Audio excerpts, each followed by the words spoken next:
तवड्यामध्ये आल्यानंतर संदीप गावडेंचा जो प्रचार आहे किंवा गाठीभेटी आहे त्याला सुरुवात झालेली आहे. त्यांच्याशी आपण पुन्हा बातचीत करणार आहोत. पण तवड्यात आल्यानंतर जे माजी पंचायत समिती सभापती आहेत पंकज पेडणेकर यांच्याशी जर बोललं नाही तर ते राहून जाईल असं मला वाटतं. पंकजजी आपल्यासोबत आहेत. पंकजजी, तवड्यामध्ये भाजपचे उमेदवार आहेत, संदीप गावडेंच्या रूपाने उभे आहेत. काय राहील तवडे जिल्हा परिषद मतदारसंघात? चित्र अगोदरच स्पष्ट झालं आहे की संदीप गावडे हे तवड्यात आज येत नाही.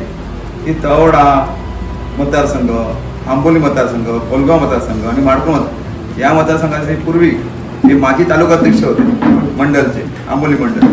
त्याप्रमाणे तवड्यात त्यांचे बऱ्यापैकी वजन आहे आणि त्यांच्याने तवड्यात वया वाटपणा आपल्या मतदारसंघात सोलर दिले आहेत शाळेना, पुन्हा आपल्या इतर गोष्टी पण ते करत असतात शाळेना आणि शैक्षणिक आरोग्य. आणि त्याप्रमाणे आम्ही मतदान प्रतिसादावरती बोलतो. मतदारांचा कौल संदीप गावडेंच्या बाजूने आहे. तसे तुम्ही सभापती म्हणून काम केलं, या मतदारसंघाचं प्रतिनिधित्व तुम्ही केलेलं आहे, त्याचा फायदा या निवडणुकीत होईल? 100% होणार, 100% होणार. आणि ते आम्ही चित्र तुम्हाला येत्या 9 तारीखला तुम्हाला स्पष्ट होईल. निश्चितपणे विजयी निश्चित आहे आमचा. 9 तारीखचा गुलाल आपलाच असणार. हॅलो सिंधुदुर्गच्या या एक दिवस उमेदवारासोबत या विशेष पॉलिटिकल एपिसोडमध्ये मी तुमचं सगळ्यांचं स्वागत करतोय. खरं तर जिल्हा परिषदच्या आणि पंचायत समितीच्या निवडणुका होत आहेत. रंगत पाहायला मिळते, चुरस पाहायला मिळते. महायुती एकत्र आहे, त्यामुळे शिवसेना आणि भाजप एकत्र काही ठिकाणी लढत आहे, काही ठिकाणी मैत्रीपूर्ण पण लढत होते, अपवादात्मक वगळता.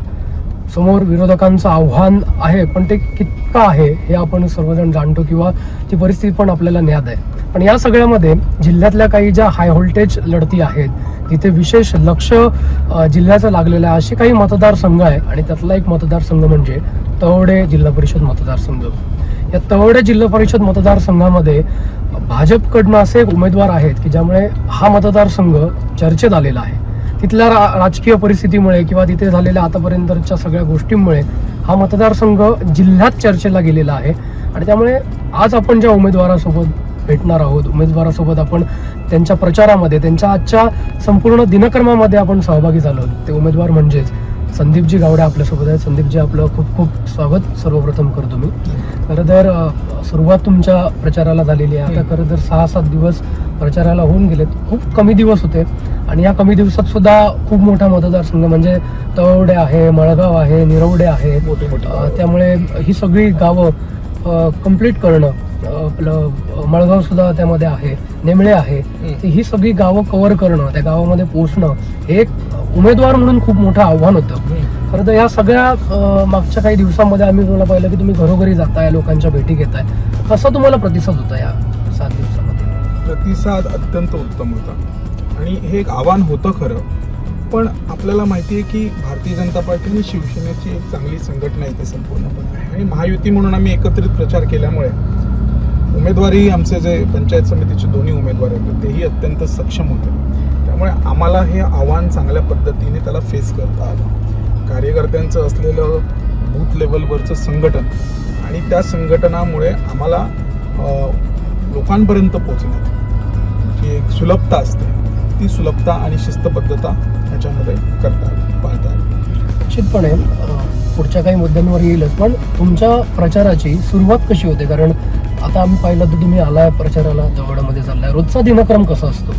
रोजचा दिनक्रम हा सकाळपासून लोकांना गाठीभेटी करणं, मतदार असतात, प्रमुख मतदार असतात, काही गावातले आजी माजी पदाधिकारी असतात, त्यांच्या गाठीभेटी करणं, वाडीवाईज बैठका घेणं आणि एक दुपारचं एक साधारणतः जेवण, थोडीशी एक रेस्ट एक असते दुपारी आणि मग परत दुपार झाली की मग परत आम्ही प्रचाराला लागतो आणि तो प्रचार मग शेवटपर्यंत कंटिन्यू असतो.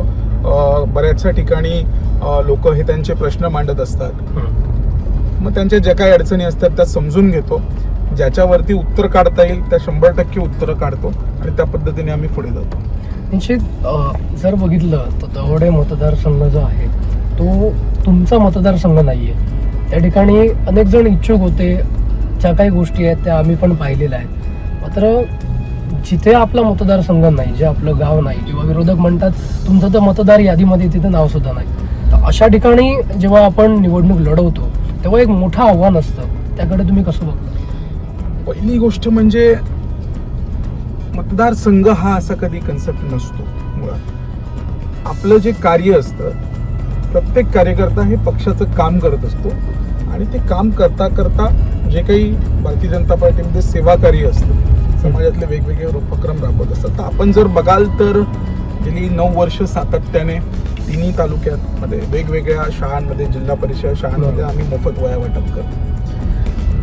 आदरणीय रवींद्र चव्हाण साहेबांनी आम्हाला 9 वर्षापूर्वी ह्या उपक्रमाची कल्पना दिली. आपण जर बघितलं तर गेल्या वर्षी आम्ही 11 शाळा ह्या सोलरवरती केल्या. ही एक नाविन्यपूर्ण कल्पना होती, कारण की आपल्याला माहिती आहे की सोलरवरती आता PM सौर घर योजना आहे. मग हे कन्सेप्ट शाळांमध्ये राबवता येईल का? मग ते स्वखर्चातून आम्ही सुरू केलं आणि मग त्याच्यानंतर शासनाने त्याच्या संदर्भातल्या स्कीम्स पण आता जिपच्या शाळेसाठी DPDC मधून त्या स्कीम्स आल्या. ही एक योजना आम्ही राबवली. वेगवेगळे उपक्रम असतील. हे आता जसं भजन साहित्य आहे, भजन साहित्याचा उपक्रम आम्ही गेली 2 वर्ष तिन्ही तालुक्यांमध्ये राबवतो. त्याच्यामुळे कार्याला कधीच कुठल्या क्षेत्राचं बंधन नसतं. जिथे जिथे आपण काम करू शकतो तिथे तिथे हे काम चालू असतं. आता एक गोष्ट लक्षात घ्या की विरोधकांचं जे सारखी एक जिथे विषय मांडतायत, ह्याचा अर्थ काय की बाकी सगळ्या बॉक्समध्ये त्यांनी मला पास केलंय. याचा अर्थ काय की बाकी सगळ्या विषयामध्ये, मग तो विकास असू दे, काम करण्याची पद्धत असू दे, प्रशासनाची माहिती असू दे, या सगळ्या विषयामध्ये त्यांचं मत आहे की मी उजवा आहे. आता विषय जर असला की मतदार यादीत नाव असण्याचा, तर मग ह्याचा अर्थ की रत्नागिरी आणि सिंधुदुर्ग ह्याच्यामध्ये सुद्धा गेल्या वेळी जे आमचे खासदार होते त्यांचं तरी नाव होतं का? पण ह्या सगळ्या गोष्टीला आम्ही बघत नाही. मुळात काम करायचं, संघटना म्हणून काम करायचं, लोकांच्या पर्यंत आपण आपल्या कामातून पोचायचं, ह्या दृष्टिकोनातून मी दिसतो. मी कधीच कोणावरती टीका करत नाही. आणि आज जर आपण बघितलं तर निवडणुका ह्या नेहमी मेरिटवरती लढवल्या जाव्यात असं माझं मत आहे. कारण की निवडणुका ह्या लोकांसाठी असतात. बरोबर. आज ग्रामपंचायत असेल, त्याच्यानंतर असलेली पंचायत समिती असेल किंवा जिल्हा परिषद असतील, संपूर्ण जिल्ह्यातलं ग्रामीण भागातलं जे ऍडमिनिस्ट्रेशन आहे हे ह्याच्या माध्यमातून चालतं. मग त्या बेसिसवरती ह्या निवडणुका बघितल्या जाव्या. आज जर विकासाच्या मुद्द्यावरती जर बोलायला गेलात तर त्यांच्याकडे कुठली स्पेस नाहीये. ते त्या विषयावरती कामाची तुलनाही करू शकत नाही. बरोबर. मीही पंचायत समिती सदस्य होतो, त्यांच्याच बरोबर होतो. पण मी गेल्या 9 वर्षात पार्टी म्हणून आज संपूर्ण शाळांमध्ये मोफत वह्या वाटप करतो. दहीहंडीला एक वेगळं प्लॅटफॉर्म मिळवून दिलं सावंतवाडीच्या शहरात. बरोबर. मग तो शहरातला उपक्रम होता. भजन साहित्य असेल त्याचं वाटप स्वखर्चातून सुरू केलं. मग तो एक सांस्कृतिक उपक्रम होता. बरोबर. त्याच्यानंतर फुटबॉलसाठी एक वेगळं प्लॅटफॉर्म तयार केलं. आज तुम्हाला मी विषय सांगतो, यशवंत शिष्यवृत्ती स्पर्धा ह्या मी जवळपास स्कॉलरशिपच्या एक्झाम्स घेतो. बरोबर. या एक्झाम्स का घेतो? मग त्याच्यामध्ये कुठलं बंधन नाहीये की हा मुलगा आंबोलीचा आहे की तळवड्याचा आहे की माडखोलचा आहे की कोलगावचा आहे की कुठला आहे. प्रत्येक विद्यार्थ्याला त्याच्यामध्ये मोफत त्याचा सिलेबस मिळतो आणि त्याच्यामध्ये ती कॉम्पिटेटिव्ह एक्झाम, म्हणजे हे आम्ही का करतो की मुलांचा जो माइंडसेट आहे तो कॉम्पिटेटिव्ह एक्झामसाठी तयार व्हावा. हे कार्य सातत्याने चालू असतं. तुम्ही कामामध्ये कंपॅरिझन करा. आता मी तुम्हाला सांगतो, कार्यकर्ता असतो, कार्यकर्ता बरोबर सत्ता असते. त्यांच्याकडेही सत्ता होतीच ना, होती. का नाही त्यांनी सोडवला प्रश्न? का नाही सोडवला त्यांनी काबुल्यातदार गावकारचा प्रश्न? आज तुम्ही गेल्यात जा, तिथे बघा यांना उभं करून घेतात का? नाही घेणार. कारण की तुमचे तर मुख्यमंत्री होते, माझ्या जवळ तर सार्वजनिक बांधकाम मंत्री होते आणि पालकमंत्री होते. तुमच्याकडे तर मुख्यमंत्री होते, तुम्हाला तर करता येऊ शकतं, पण तुम्हाला ते करायचंच नाहीये. मी हेच सांगण्याचा प्रयत्न करतोय की विकासावरती बोलूया, डेव्हलपमेंटवरती बोलूया. मी काय करणार हे मी सांगतो. तळवडा म्हणून माझी व्हिजन काय, तळवड्या, मळगाव, निरवडे, निमळे या गावांबाबत माझी व्हिजन काय ती मी मांडतो. तुम्ही तुमची व्हिजन मांडा आणि कन्स्ट्रक्टिव्ह कॉम्पिटिशन होऊ दे ना. जेव्हा आपल्याला लढता येत नाही तेव्हा कन्फ्युजन क्रिएट करायचं, ही तर जुनी स्ट्रॅटेजी झाली. आणि ही नेगेटिव्ह स्ट्रॅटेजी झाली. आपल्याला वातावरण सकारात्मकतेकडे न्यायचं आहे, पॉझिटिव्हिटीकडे न्यायचं आहे, नेगेटिव्हिटीकडे न्यायचं नाहीये. आणि नेगेटिव्हिटीकडे नेण्याचं काम विरोधक करतायत. मी तुम्हाला आता सांगतो, सत्तेचा उपयोग काय असतो? लोकांची कामं झालं तर सत्तेचा उपयोग असतो ना. आता मला सांगा, तो महसुली प्रश्न होता, तो सॉल्व्ह झाला ना. आज लोकांना त्यांचे 60% सातबारे हे त्यांचे गडबुक वगैरे आकारफोड पत्रकं वगैरे सगळी तयार झाली. सातबारे आज त्यांचे तयार होत आहेत. बोला ना तुम्ही, कामाच्या विषयात बोला.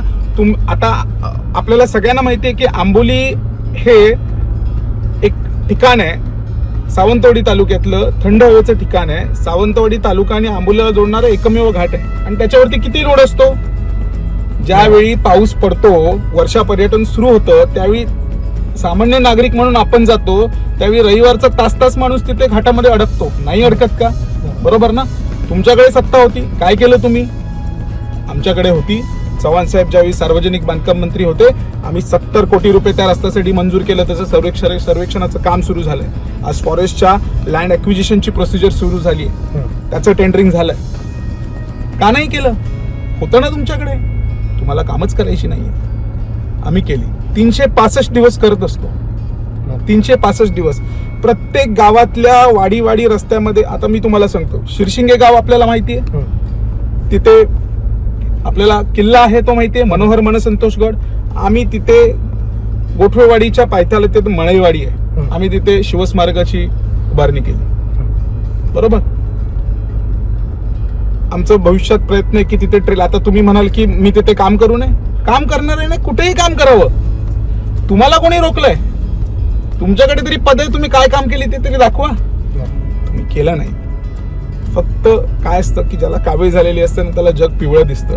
ते मेरिट वरती बोलू शकत नाहीत, त्यामुळे ते आज निगेटिव्हिटी बोलतायत. त्यांना नकारात्मक विचार बाजू धरू दे. मी सकारात्मक बाजूने जातो. हे बघा, स्कॉलरशिपच्या एक्झाम घेतली. चूक आहे का माझी? चूक आहे का? आज त्या माध्यमातून एखादा टॅलेंटेड विद्यार्थी आहे, त्याला आम्ही अपलिफ्ट करणार आहोत. चूक आहे का माझी? कल्चरल प्रोग्राम्स घेतले. चूक आहे का माझी? बरं, ह्याच्यासाठी मी शासकीय निधी नाही वापरला, स्वतःच्या खिशातून केलं. चूक आहे का माझी? ह्याच्यासाठी जर तुम्ही मला दोषी ठरवणार असाल तर 100% दोषी ठरवा. मी लोकांसाठी काम करत राहणार, 365 दिवस करत राहणार. कारण की आमची संघटना, आमचे नेते आम्हाला तेच सांगतात की तुम्ही समाजासाठी झिजत राहा. निश्चित यात जो मुद्दा होता स्थानिक आणि बाहेरचा, जर त्याचा जर विचार केला तर स्थानिक उमेदवार आपल्याला काय हवा असतो की आपल्या स्थानिक प्रश्न जे आहेत आपल्याला मांडता येतील, आपले स्थानिक प्रश्नांची त्यांना जाण असेल, अशासाठी स्थानिक आणि बाहेरचा विषय होत असेल. तर माझा प्रश्न तुम्हाला तोच आहे की तळवडे आणि आंबोली, म्हणजे मगाशी तुम्ही आंबोलीचं सगळं सांगितलं आणि जवळपास आंबोली मी शिरशिंग्यापासून सगळं सांगितलं. हा, म्हणजे आंबोली मतदारसंघ तालुका सांगितला, तालुकाही तालुका सांगितला. पण त्यात तळवडेचा आणि तुमच्या त्या म्हणजे सगळ्या गोष्टीचा विचार करता तळवडे एका वेगळ्या साईडला पडलं. तर इथल्या समस्या निश्चित तुम्ही त्या जाणून घेतल्या असतील. 100%. आज तुम्ही लोकांमध्ये फिरताय, तुम्हाला अजून त्यात भर पडली असेल.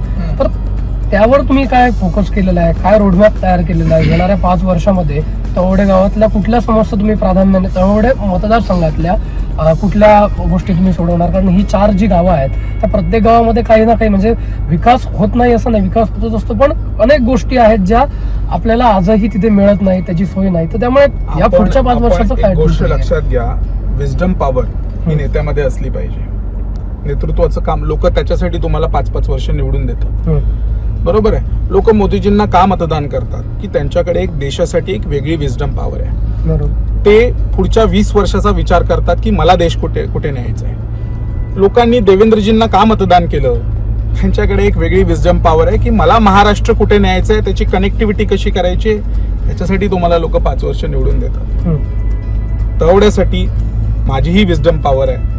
आपण ह्या सर्व आमचे जे नेते आहेत, आमचे जे पालकमंत्री आहेत, आमचे जे खासदार साहेब आहेत, राणे साहेब आहेत, आमचे प्रदेशाध्यक्ष रवींद्र चव्हाण साहेब आहेत, देवेंद्रजी असतील, ह्या सर्वांच्या माध्यमातून तळवडा नाही पूर्णच्या पूर्ण आपण कसं काय इम्प्रूव्हमेंट करू शकतो याबद्दल एक विजडम पॉवर आहे. मी तुम्हाला गोष्ट सांगतो की तळवडा जिल्हा परिषद असेल तर त्याच्यामध्ये 2 ह्या मेजर बाजारपेठ आहेत. तळवड्याची फार मोठी बाजारपेठ आहे, तुम्ही त्याला काय छोटं समजू शकत नाही. मळगाव फार मोठी बाजारपेठ आहे.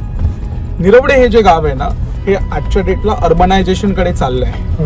ही गोष्ट लक्षात घ्या, कारण की इथे कनेक्टिव्हिटी आहे, रेल्वे कनेक्टिव्हिटी आहे, परत हायवेची कनेक्टिव्हिटी आहे. नेमळे हे गाव हे तर रेल्वे आणि हायवेमध्ये डिवाइड झालेलं.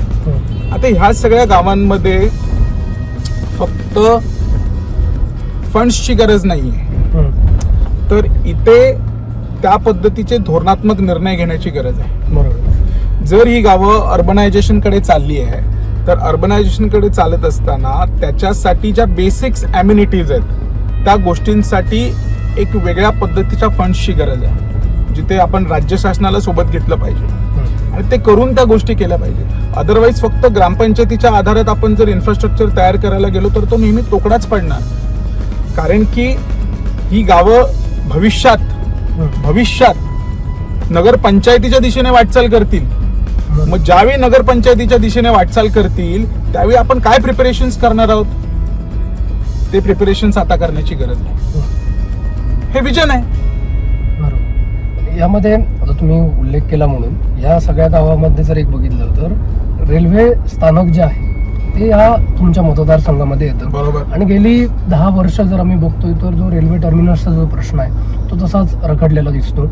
आज जर रेल्वे इथे जास्त प्रमाणात थांबली, पर्यटक इथे यायला लागले, तर जे तुम्ही म्हणताय की ही जी सगळी गावं आहेत ती शहरीकरणाच्या दिशेने वाटचाल सुरू आहे. नक्कीच शहरीकरणाच्या दिशेने आणि त्या बाजारपेठा सुद्धा तशाच पद्धतीच्या आहेत. पण जर रेल्वे थांबली, अजून विकास आला तर ह्या गोष्टी सुद्धा होणार. आणि त्यामुळे आपल्याला गरज काय की हे बघा, ह्या आपल्याला आता गरज काय की रेल्वे प्लॅटफॉर्म, रेल्वेच्या आपल्या ज्या स्टेशनच्या बाबतीत जर आपण बोललो तर जास्तीत जास्त हॉल्ट्स हे आपल्याकडे आले स्टेशन्सचे ट्रेन्सचे आले पाहिजे.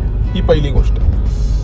दुसरी गोष्ट म्हणजे काय, इन्फ्रास्ट्रक्चरचं अपग्रेडेशन झालं पाहिजे. मी तुम्हाला सांगतो, चव्हाण साहेब ज्यावेळी पालकमंत्री होते आणि सार्वजनिक बांधकाम मंत्री होते त्यावेळी त्यांनी PWDच्या माध्यमातून काही MOUs केले आणि ह्या MOUs मधनं त्यांनी कोकण रेल्वेची जास्तीत जास्त मेजर जे स्टेशन्स आहेत त्याचं अपग्रेडेशन केलं. बरोबर. त्याच्यात कोकण रेल्वेने त्यांना आउटर जो सेक्शन होता, जो प्लॅटफॉर्मचा आउटर सेक्शन होता, तिथे त्यांना NOCs दिले की तिथे तुम्ही हे करा. मग त्यांनी स्टेटचे फंड्स, PWDचे स्वतः ते मिनिस्टर असल्यामुळे त्यांनी ते फंड्स वापरून त्यांनी सावंतवाडीचं रेल्वे स्टेशन असू दे, कुडाळचं असू दे, ओरसचं असू दे, कणकवलीचं असू दे, ह्याचं कमालीचं मोठं अपग्रेडेशन केलं. लक्षात घ्या, अपग्रेडेशन करणं ही गरज आहे. इंटरनली जी गोष्ट आहेत की इंटरनलीमध्ये आता प्लॅटफॉर्म्स जे आहेत त्याला शेड्स असणं, तिथे लोकांना बेसिक बसण्यासाठी सिटिंग अरेंजमेंट, सॅनिटेशन, ह्या सगळ्या गोष्टी असणं, इथे आता काम करण्याची गरज आहे. हे सगळं करून आपण त्याला टर्मिनल्सच्या पुढे, टर्मिनल्सच्या लेवलला आपण घेऊन जाऊ शकतो. डेफिनेटली त्याच्यासाठी काम होणार, त्याच्यामध्ये कुठलाच डाऊट नाही. आणि सोर्सेस आहेत. आम्ही महायुतीचा मी उमेदवार आहे, स्थानिक आमदार दीपकभाई केसरकर हे आमचे आहेत, पालकमंत्री नितेशजी राणेसाहेब हे आमचे आहेत, खासदार साहेब कोटे राणे साहेब हे आमचे आहेत, प्रदेशाध्यक्ष रवींद्र चव्हाण साहेब हे आमचे आहेत, CM साहेब हे आमचे आहेत. केंद्रात सत्ता आहे, त्याच्यामुळे डेफिनेटली याच्यामध्ये पॉझिटिव्हली होणार. मी तुम्हाला सांगतो, आपली भेट अनेक वेळा होत असते. आज गेल्यातल्या लोकांना त्यांचे सातबारे मिळाले. 2 वर्षापूर्वी हे कठीणच वाटत होतं ना, कठीणच वाटत होतं.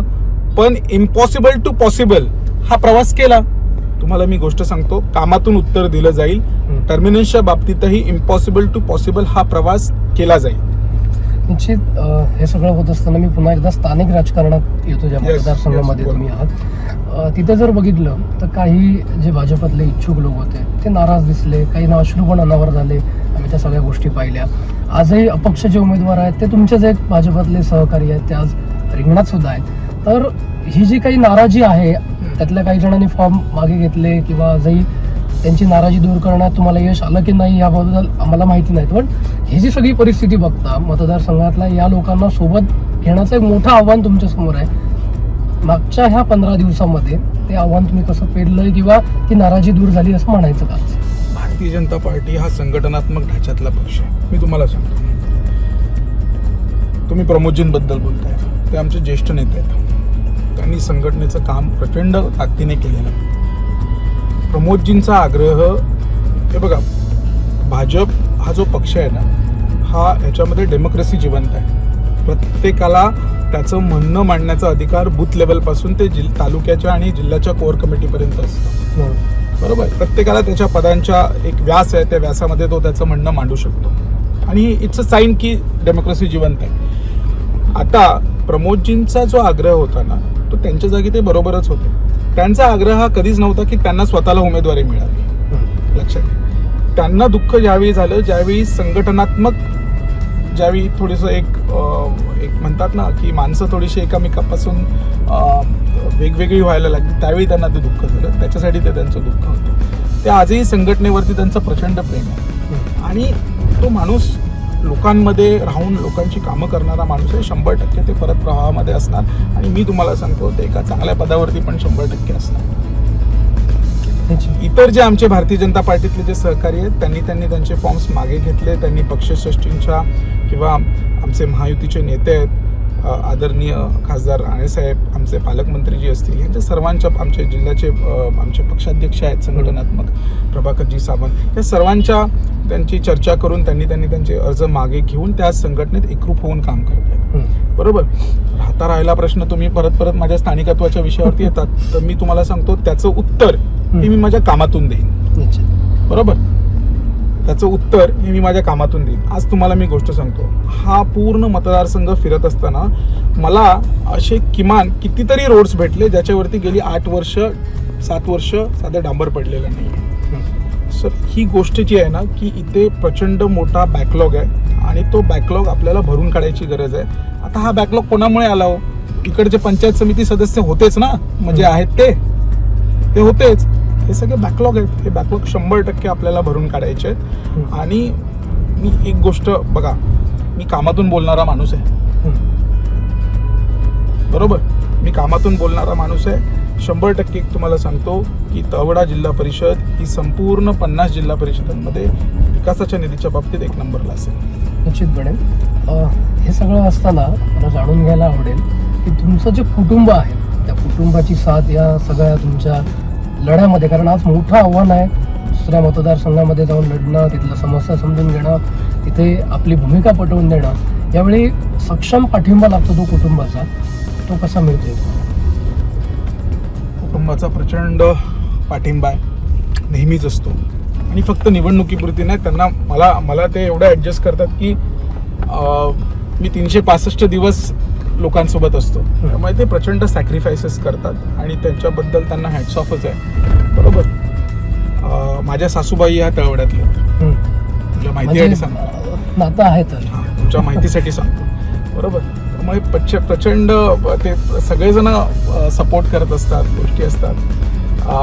त्याबद्दल मी नेहमीच त्यांचा आभारी आहे सर्वांचा. म्हणजे तुम्ही जावंही लागतं तळवड्याचे. हो. मग स्थानिक आणि बाहेरचं म्हणणं आता कितपत योग्य ठरेल? कारण की त्यांना ते माहिती नाहीये ना, मी ते जगतो. त्यामुळे मला माहिती आहे ही गोष्ट.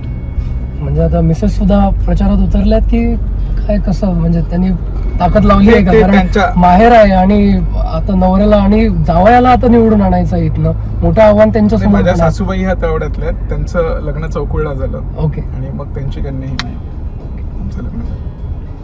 म्हणजे कुटुंबाची पण साथ तुम्हाला मिळते? 100% मिळते, कायम मिळते. फक्त निवडणूक नाही, 365 दिवस मिळते. ते मला खूप बेअर करतात. कारण की रात्री अवेळी जाणं, अवेळी सगळ्या गोष्टीमध्ये फार ते प्रचंड नेहमी सहकार्य करतात. बरोबर. निश्चित. या सगळ्यात मला अजून जाणून घ्यायला आवडेल, कारण ही इलेक्शन जिल्ह्यात ज्या काही मतदारसंघ आहेत चर्चेत, त्यात तळवडे खूप चर्चेतला आहे या सगळ्या गोष्टीमुळे. रवींद्र चव्हाण साहेबांचे आणि तुमचे चांगले संबंध आहेत, आम्ही बघतोय नेहमी तुमच्या प्रत्येक कार्यक्रमात ते असतात सहभागी. या सगळ्या प्रचाराच्या दरम्यान, ह्या सगळ्या आव्हानात्मक परिस्थितीमध्ये चव्हाण साहेबांचा फोन आलेला का? चव्हाण साहेबांचा फोन नेहमी येतो. मी तुम्हाला एक गोष्ट सांगतो, ते मला गुरुस्थानी. कारण की काय असतं, आपण जे इथे विचार करतो ना ते आपल्या हातातून येतो.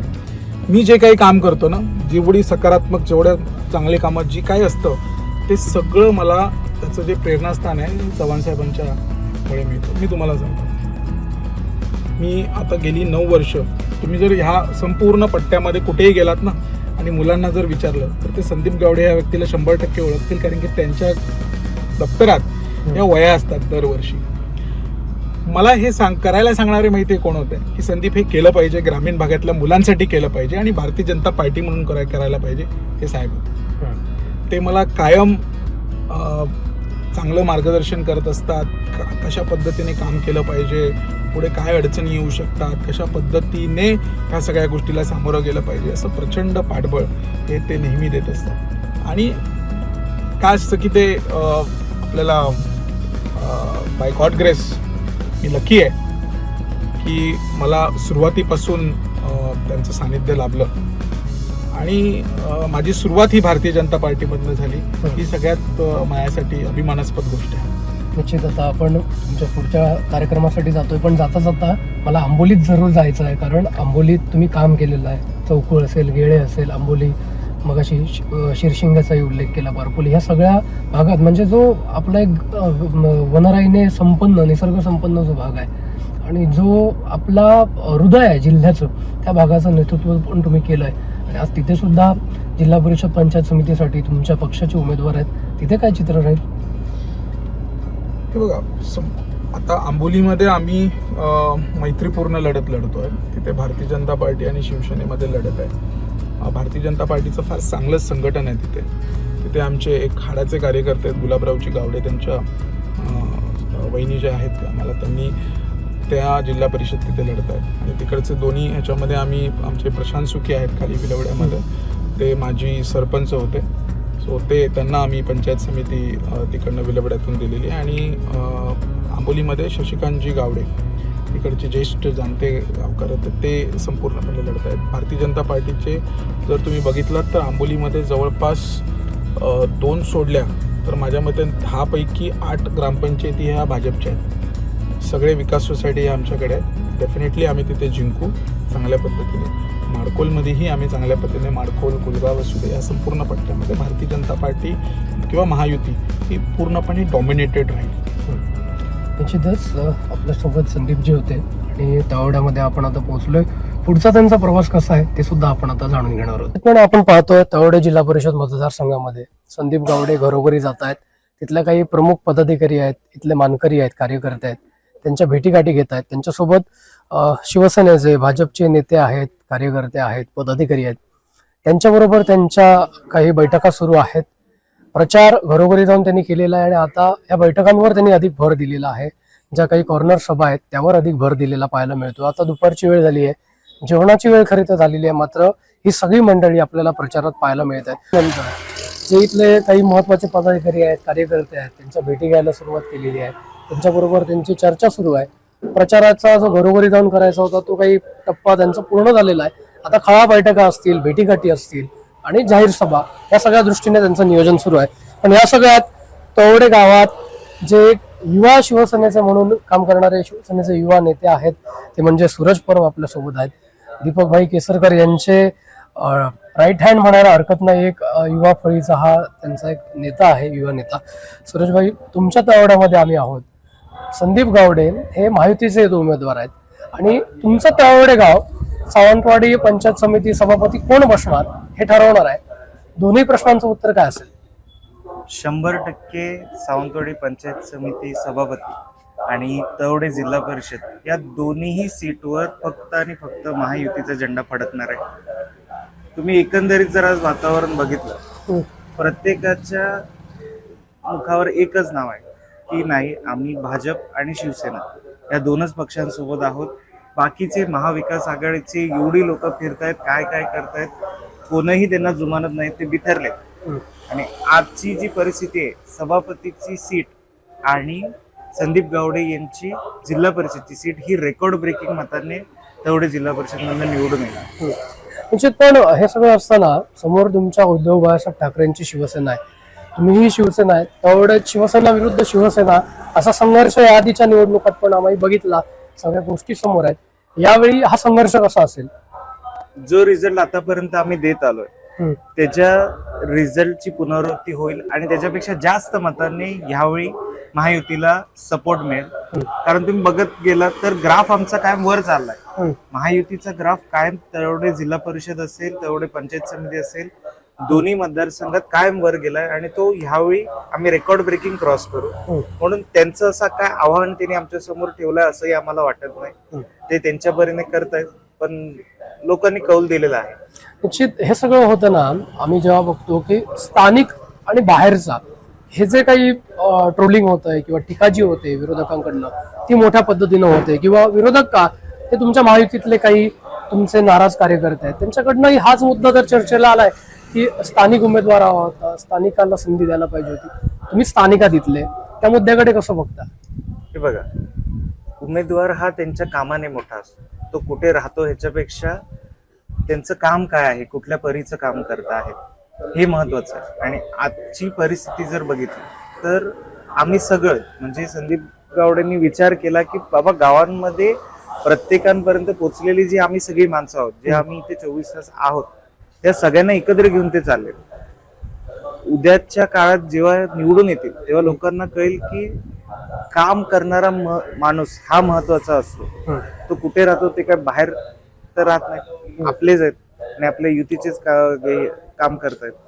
पण ते उमेदवार 100% जो रिझल्ट ते बाकीच्या ठिकाणी आहेत, त्यांची काम करण्याची पद्धत आहे आणि आम्हाला सगळ्यांना स्थानिकांना घेऊन एकत्र चाललंय. त्या पद्धतीने निश्चित हा मुद्दा त्यांना उमेदवारांना त्रास देण्यासाठी किंवा त्यांच्या ऑपोजिशनला बोलायचं म्हणून त्यांनी उचलून धरलाय. बाकी ह्याचा लोकांवर इफेक्ट काहीही होणार नाही. मतदारांना तुम्ही विचारला तर ते सांगतील हे काय नाही, आम्हाला काम करणारा माणूस पाहिजे, आम्हाला बाकी काही नको. निश्चित एक शेवटचा प्रश्न, नाराजी होती आहे किंवा आता काय परिस्थिती आहे माहित नाही, नाराजी दूर करण्यात यश आलंय महायुतीला असं म्हणायचं? 100% यश आलंय. जेही नाराज आमचे पदाधिकारी असतील, कार्यकर्ते असतील, त्यांचं योग्य पुनर्वसन पक्ष 100% करणार. दोन्ही पक्षांनी तशी भूमिका घेतलेली आहे. कुणालाही दुखवलं जाणार नाही, सगळ्यांना त्यांचा योग्य मान सन्मान दिला जाईल. आणि उद्याच्या काळात ज्यांनी एवढी वर्ष पक्षाला दिली आहेत त्यांना 100% त्यांच्या पक्षाशी जी त्यांनी एकनिष्ठा बाळगली त्याचं फळ देणार. विरोधकांकडनं काही ज्या टीका होतात, टिप्पणी होतात, प्रचारात त्या सुरू असतात, या सगळ्या गोष्टीकडे तुम्ही कसं बघता? राजकारणामध्ये टीका टिप्पणी ह्या सगळ्या चालूच असतात, सदैव चालू असतात. पण त्यांच्याकडनं कन्स्ट्रक्टिव्ह अशा कुठल्या पद्धतीच्या टीका होताना मला कधीच दिसल्या नाही. कदाचित त्या सर्व मुद्द्यांवरती त्यांनी आम्हाला पास केलंय. विकासाच्या कुठल्याही भूमिकेवरती त्यांनी आमच्यावरती टीका केलेली नाही. ते कन्व्हिन्स आहेत की विकास आणि पूर्णपणे जे काही सर्वांगीण कन्स्ट्रक्टिव्ह डेव्हलपमेंट केली पाहिजे त्या गोष्टीला आम्ही करू, हे विरोधक सुद्धा आता मान्य करतात. आपण जर रुपेश रावळ यांना व्यवस्थित जर ऑब्झर्व केलं तर त्यांनी लोकांसाठी ज्या गोष्टी गरजेच्या असतात, या प्रभागाचा संपूर्ण विकास, शेती असू दे, पर्यटन असू दे, सिंचन क्षेत्राच्या रिलेटेड असू दे, कारण की हा सुरजी सगळं म्हणजे इकडे बागायतदार सुद्धा आहे, या संपूर्ण क्षेत्राच्या रिलेटेड जे काही प्रश्न असेल ना, या सगळ्या प्रश्नांमध्ये त्यांनी आम्हाला पास केलं. या सगळ्या विषयामध्ये विरोधक कन्व्हिन्स आहेत की महायुतीचे उमेदवार हे तगडं काम करणार आहेत आणि कन्स्ट्रक्टिव्ह काम करणार आहेत. कारण की त्याच्यावरती त्यांनी कुठलीही टीका टिप्पणी केलेली नाही. ते कन्व्हिन्स आहेत की आम्ही कामं करू शकतो म्हणून. फक्त ते एक पिवळ्या कलरचा चष्मा घालून फिरतायत आणि त्या चष्म्यातून त्यांना सगळं जग पिवळं दिसतंय, म्हणून ते तसे विषय मांडतायत की एक जी जिल्हा परिषद आहे त्याच्यात मैत्रीपूर्ण लढत आहे आणि डेफिनेटली मी तुम्हाला सांगतो महायुती डॉमिनेट करेल आणि पूर्ण जिल्ह्यामध्ये तुम्हाला जे चित्र दिसेल की एक वन साईड असं विक्ट्री हे महायुतीला पूर्णपणे तिथे मिळेल. कारण की काम आहे संपूर्ण. आज जे संघटन आहे ते संपूर्ण संघटन आज तळागाळात पसरलेलं आहे, लोकांपर्यंत पोहोचलेलं आहे. त्याच्यामुळे एक चांगल्या पद्धतीचं तुम्हाला चित्र हे जिल्ह्याभरात दिसेल. फार मोठ्या मोठ्या माणसांचे प्रकारचे असतील, सर्व कैलासोचे प्रकारचे असतील, सर्व आधीचे जर आपण काढले तर फार मोठ्या मोठ्या माणसांनी.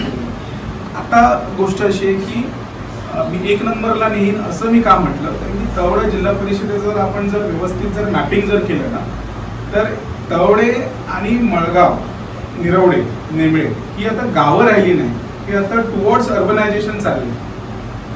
तवड्यातली बाजारपेठ ही सर्वात मोठी बाजारपेठ आहे, आपल्याला ती नेग्लेक्ट करता येणार नाही. मळगावातली बाजारपेठ ही सर्वात मोठी बाजारपेठ आहे. आजही तवड्यातला व्यक्ती हा किंवा इकडची बाजूची पंचकृषीतली गावं हे तवड्यात येऊन बाजार करतात. सावंतवाडीत जात नाही, कारण की त्यांना त्याच्यापेक्षा कॉम्पिटेटिव्ह प्राइसला इथे त्यांना धान्य असू दे, काही असू दे, ते मिळतं. हे उदाहरण काय आहे? तर सक्षम अशी बाजारपेठ आहे, हे त्याचं उदाहरण आहे. आणि त्याच्यामुळे मी असं म्हटलं की अर्बनायझेशनकडे ही सगळी गावं चालली आहेत, तर ह्याच्यासाठी फार मोठा इन्फ्रास्ट्रक्चर करण्याची गरज आहे. आज जर तुम्ही निरवड्यात बघितलं तर रेल्वे स्टेशनला लागून पूर्णपणे जसं एक प्लॉट्स असतात, रेसिडेन्शियल प्लॉट्स असतात, वेगवेगळ्या व्यक्ती असतात, ते सेकंड होम किंवा वेगवेगळे त्यांची गुंतवणूक हे इथे करतायत. बरोबर आहे. मग ह्या सर्वांसाठी बेसिक सॅनिटेशन पासून, वॉटर पासून, पोर्टेबल वॉटर पासून सगळ्या रिक्वायरमेंटची गरज आहे. त्याच्यासाठी इथे मोठा इन्फ्रास्ट्रक्चर अपग्रेडेशन करावं लागेल आणि महायुती म्हणून आम्ही हे 100% करू. ते विजन आमच्याकडे आहे, आमच्या नेत्यांकडे आहे, त्याच्यामुळे ते 100% आम्ही करू. त्याच्यामुळे मी तुम्हाला म्हटलं की तळवडे जिल्हा परिषद ही 1 नंबरला असेल, मग ती धोरणात्मक कामांमध्ये आणि विकासात्मक कामांमध्ये त्यांना सर्वात मोठा निधी मिळेल आणि त्या पद्धतीने तो 1 नंबरला असेल. हे माझं म्हणणं होतं. आम्हाला अपेक्षा त्याच्याकडून अजून जास्त आहे की त्याच्यापेक्षा जास्त विकास आणि त्याच्यापेक्षा जास्त ताकदीने त्यांनी तवडे मतदारसंघाचा विकास करावा. तवडे गाव जसं त्यांनी म्हटलं, तवडे गाव असेल, मळगाव असेल, निरवडे असेल, निमळे असेल, हे आज बघितलं तर जवळपास 11-12 हजार लोक इथे आहेत. एका शहराच्या, एका नगरपालिकेच्या लोकसंख्या एवढी लोकसंख्या आहे आपल्याकडे. तर त्या पद्धतीने उद्या ज्या काही सुखसोयी इथे लागतील, कारण लक्षात घ्या, केंद्र, राज्य, जिल्हा परिषद सगळीकडे महायुती हेचंच सरकार असणार. केंद्रापासून निधी आणायचा असेल, राज्याकडून आणायचं असेल किंवा जिल्हा परिषद, सगळीकडे फक्त महायुतीचेच आपले लीडर्स आहेत आणि तेच हे काम करू शकतात. आणि तीच अपेक्षा आम्हाला संदीप गावडेजी यांच्याकडनं आहे आणि ते 100% आमच्या प्रत्येक कामांकडे आणि प्रत्येक गरजांकडे लक्ष देतील आणि ते करून देतील ही आम्हाला खात्री आहे.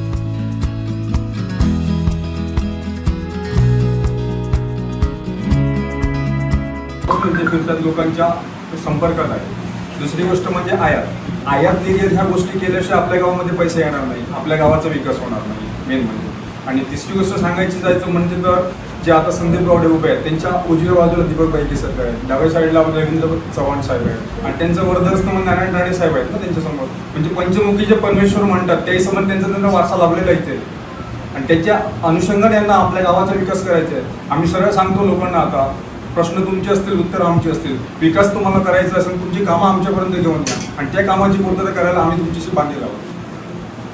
आणि दुसरी गोष्ट सांगायची म्हणजे ते MBA मध्ये फायनान्स केलेले आहेत, ते टॉपर आहेत ते, त्याच्यामुळे त्यांना विकासाच्या बाबतीत काय विचारायची गोष्टच नाही आहे. आपल्यासोबत दादा परब आहेत, या गावचे एक ग्रामस्थ आणि इथले पदाधिकारी सुद्धा आहेत त्या भाजप संघटनेत. काय सांगाल, गावोगावी आता तुम्ही होता, फिरला, काही वाड्या वस्त्यांमध्ये गेला, तिथल्या प्रमुख नागरिकांना आज सुद्धा भेट दिली. प्रचार तर तुमचा पहिल्या टप्प्यातला झालेला आहे. आज उमेदवारासह काही जे मान्यवर काय सांगा, काय 2-4 दिवस उरले प्रचार संपायला आणि निकाल लागायला. निश्चित ही आमची जवळजवळ 3री फेरी होते प्रचाराची आणि आम्ही ह्या आता आजच्या फेरीत प्रमुख लोकांच्या भेटीगाठी घेतोय. ज्या लोकांपर्यंत उमेदवार पोचता आले त्यांच्यापर्यंत आम्ही भेटी घेतो, त्यांच्या समस्या आहेत त्या जाणून घेतो आणि एक चांगला प्रतिसाद आतापर्यंत लोकांचा आम्हाला मिळालेला आहे. आणि लोकांचं धोरण एकच आहे की विकास करा, गावाचा विकास करा, किंवा ज्या वैयक्तिक योजना शासनाच्या आहेत त्या आमच्यापर्यंत पोचवा आणि निश्चित आम्ही तुमच्या पाठीशी राहतो. या गावची जी अवस्था मतदारसंघ जरी मोठा असणार, या गावात काही गोष्टी झाल्या पाहिजे तुम्हाला माहीत आहे. जर तुमच्या उमेदवाराला इथल्या जनतेने कौल दिला तर कोणत्या गोष्टी प्रामुख्यानं तुम्ही करू इच्छिता किंवा त्या गोष्टी केल्या पाहिजे त्याच्यासाठी तुमचा पुढाकार या प्रकारचं काम करताना थोडंसं आम्ही एक बंदरे म्हणजे पाणी ही गोष्ट लोकांना महत्त्वाची आहे. म्हणजे बंदरे जास्तीत जास्त अशा पद्धतीनं मतदारसंघात आणता येईल जेणेकरून त्या पाण्याचा वापर करून लोक शेतीतनं उन्नती करू शकतील किंवा इतर काय प्रोजेक्ट असतील त्या पाण्याच्या प्रत्येक गोष्टीसाठी पाणी ही महत्त्वाची गरज भासते. त्याच्यानंतर आरोग्याची समस्या थोडी भेडसावते आणि या आरोग्याच्या समस्येकडे सुद्धा जास्तीत जास्त कशा पद्धतीने पाहता येईल त्याच्यासाठी मेडिसिन किंवा ज्या इतर आजाराच्या सोयीसुविधा आहेत त्या लोकांपर्यंत कशा पोहोचवतील त्याचा आमचा जास्तीत जास्त प्रयत्न राहील. पण आपण पाहतोय संदीप गावडे यांचा प्रचार सुरू आहे. जे प्रमुख गावकरी आहेत किंवा प्रमुख जे लोक आहेत त्यांच्या भेटीगाठी ते घेत आहेत. आता खरं तर वेळ जेवणाची झालेली आहे, आता ती वेळ होऊन गेलेली आहे, जेवणाची वेळ तशी निघाली बरोबर. आता ते जेवणासाठी कुठे थांबतात त्याआधी विचार केल्यानंतर त्यामध्ये बरोबरी फिरल्यानंतर थोडीशी विश्रांती त्यांनी इथे घेतलेली आहे. त्याच्यानंतर जेवणासाठी आपण पुढे जाणार आहोत. त्यानंतर थेट संदीप गावडेंशी आपण बातचीत करूया. तरोडे जिल्हा परिषद मतदारसंघात प्रचार किंवा ज्या काही महत्त्वाच्या लोकांच्या गाठीभेटी होत्या, कारण प्रचाराचा एक टप्पा पूर्ण झाला, दुसरा टप्पा सुरू आहे. त्या गाठीभेटी असतील, जे प्रमुख मंडळी आहेत त्यांच्या भेटीगाठी घेणं हे काम केल्यानंतर आता दुपारचे जवळपास 3 वाजत झाले. नंतर जेवणाचा टाईम पुढे गेला आहे संदीपजी, असं म्हणायला हरकत नाही, कारण आता आपण जेवणासाठीही वेळ काढलेली आहे किंवा विश्रांतीसाठी थोडासा हा वेळ काढला. सकाळपासून अगदी कार्यकर्ते असतील, सगळी मंडळी असतील यांना भेटतात, थोडासा वेळ जेवणासाठी घेतला. काय सांगतो? खरं जर सांगायचं तर आपली टीम आज सगळी सोबत आहे म्हणून दुपारचा जेवतो. नाहीतर खरं गोष्ट अशी असते की मी सकाळी नाश्ता करतो, त्याच्यानंतर दुपारचं कधीच जेवत ते संध्याकाळी जेवण असतं. कारण की ह्या सगळ्या संपूर्ण याच्यामध्ये होतं काय की ज्याला त्याला आपण भेटत असतो, त्याला भेटण्यात दुपारची वेळ, जेवणाची वेळ ही कधी पाळताच येते. त्यामुळे सहसा दुपारचं कधी जेवण नसतं. आज आपण संपूर्ण आपली टीम आपली सोबत आहे, म्हणून म्हटलं एक क्षणभर विश्रांती मिळेल. कारण की आपण मी पळू शकतो, सोबतच्या सगळ्यांना घेऊन चालायचं असतं, म्हणून म्हटलं आपण थोड्या वेळात जेवायला बसलो. त्याची दुपारनंतरचं शेड्यूल बघितलं तर आज काही महायुतीचे नेते येत आहेत किंवा सभा होत आहेत किंवा उद्या तुमची रॅली असल्याचंही समजतं, त्यामुळे त्यात तुम्ही बिझी असल्याचं मगाशी माहिती आम्हाला मिळाली. नंतरचं शेड्यूल तसंच असतं की काही वेगळं असणार आहे? काय असतं की 365 दिवस आमची तीच प्रक्रिया चालू असते. हे सगळं झाल्यानंतर ज्यावेळी निवांत वेळ असतो त्यावेळी जे बूथ लेवलला जे काही काम करायचं असतं, मतदारांच्या गाठीभेटी असतात, संपर्क असते, बरेचसे मतदार हे एका गावातले हे दुसऱ्या गावात असतात, काही मुलींची लग्न असतात, असं सर्वांचं एक जोडणी आणि सगळं काम चालू असतं. बूथ अध्यक्ष आणि आमचे जे शक्ती केंद्र प्रमुख असतात किंवा महायुतीचे इतर पदाधिकारी असतात त्यांच्याशी समन्वय साधणं, या सगळ्या प्रक्रिया ह्या पावल्या वेळात आम्ही करत असतो. कारण की सगळ्यांना सोबत घेऊन चालायचं असतं, त्यामुळे सर्वांना सोबत देताना एक समन्वय साधत त्या पद्धतीने आम्ही नेहमी काम करत असतो.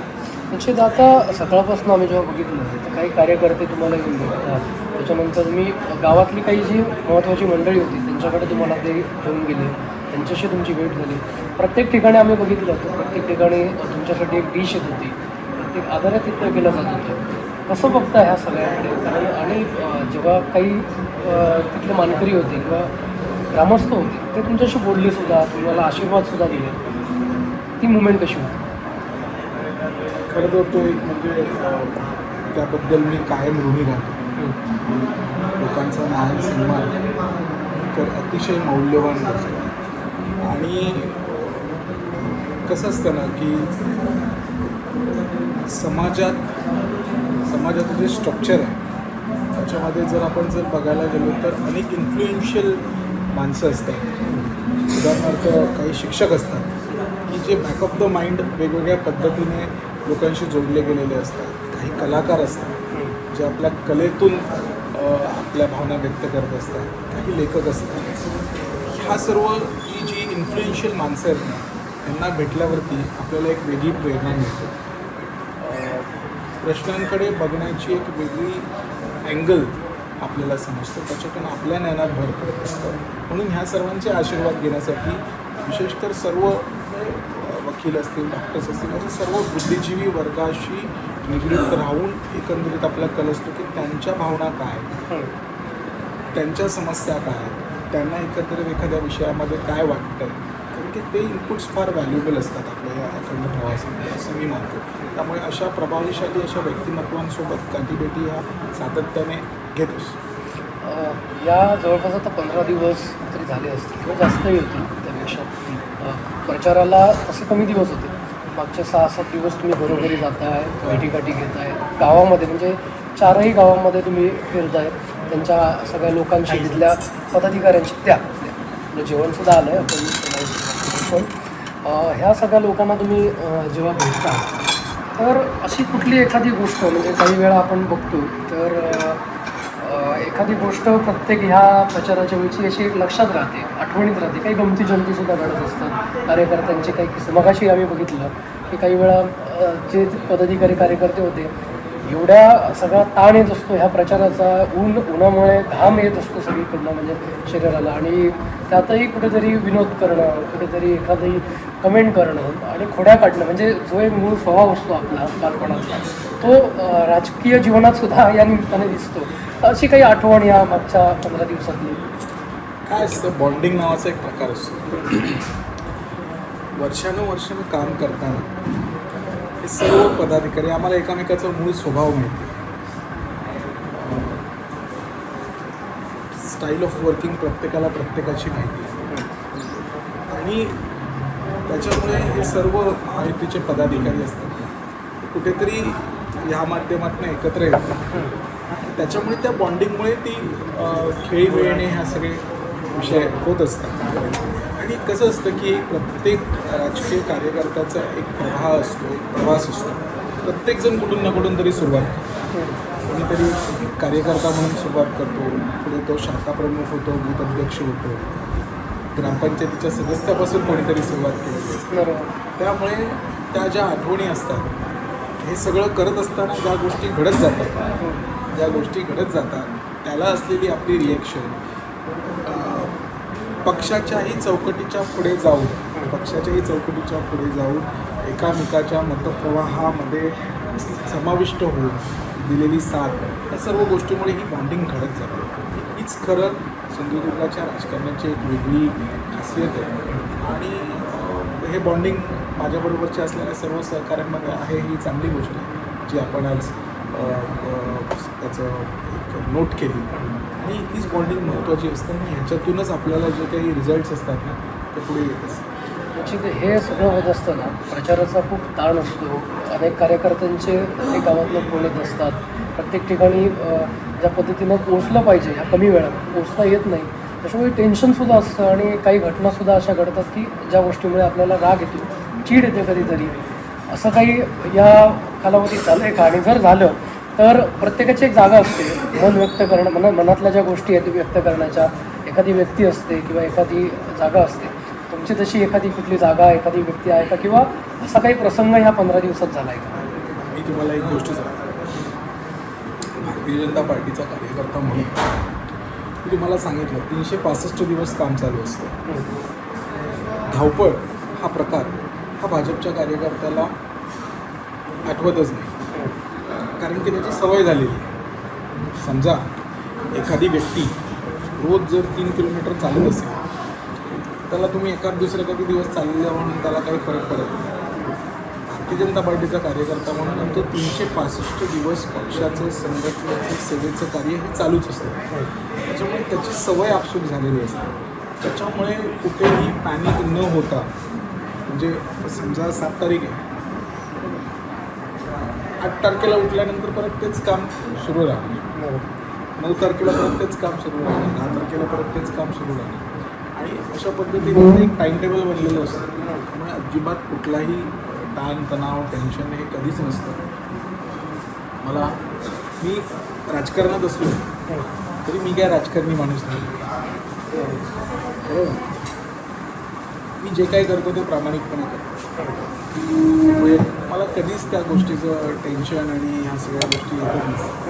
रात्रीची फार चांगली झोप लागते, ही सर्वात मोठी अचिव्हमेंट आहे असं मला वाटतं. मी बघतोय प्लेट वेगळी दिली जाते. काय म्हणजे स्पेशल मेन्यू आहे की काय म्हणायचं, की डाएट पाळता तुम्ही या सगळ्या धकाधकीच्या जीवनात?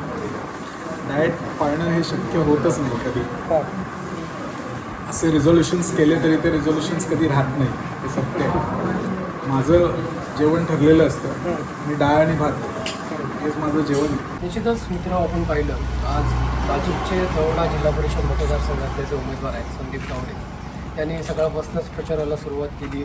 तिथल्या काही प्रमुख गावकऱ्यांना ते भेटले, कारण प्रचाराचा हा दुसरा टप्पा त्यांचा आहे. आता महायुतीचे नेते हे सावंतवाडीमध्ये येत आहेत. पालकमंत्री नितेश राणे आहेत, त्याचबरोबर माजी मंत्री दीपक केसरकर आहेत. त्यांच्या सभासुद्धा काही ठिकाणी होत आहेत, त्यामुळे तिकडे ते राहणार आहेत. त्यामुळे पुढचा जो काही प्रवास आहे तो तुर्तास त्यांचा काही क्षणासाठी त्यांनी इथे ब्रेक घेतलेला आहे त्या प्रचारातनं. आणि त्यानंतर उद्या त्यांची त्या मतदारसंघामध्ये एक रॅली होणार आहे, शक्ती प्रदर्शन महायुतीच्या तिकडे होणार आहे. त्या सगळ्या तयारीचा आढावा घेण्यासाठी त्या आपल्या सावंतवाडीच्या कार्यालयात आलेल्या आहेत आणि पुढचं नियोजन जे आहे ते या ठिकाणी करताना पाहायला मिळतात. एकंदरीतच बघितलं तर तवडे जिल्हा परिषद मतदारसंघामध्ये तिरंगी लढत होते. महायुती, उद्धव बाळासाहेब ठाकरेंची शिवसेना आणि अपक्ष अशी तिघांमध्ये ही लढत होत असताना संदीप गावडे कशा पद्धतीनं हा जो काही चक्रव्यूह रचलेला आहे त्यांच्यासमोरचा तो भेदतात हे पाहणं उत्सुकाचं ठरणार आहे. प्रत्येक मतदारांपर्यंत ते जात आहेत, आपल्या विकासाचं विजन घेऊन जात आहेत. आपल्यासोबत असणाऱ्या महायुतीच्या नेत्यांचं काम, त्यांचं कार्य आणि त्यांच्या माध्यमातून जनतेचा आपण जो विकास साध्य करू शकतो हे ते पटवून देण्याचं काम करत आहेत. मात्र त्यात ते कशा पद्धतीनं यशस्वी होत आहेत, कितपत त्यांना यश मिळतं आहे, जनतेचा कौल त्यांच्या बाजूने येतोय का, हे येणाऱ्याच 9 तारखेला पाहायला मिळणार आहे.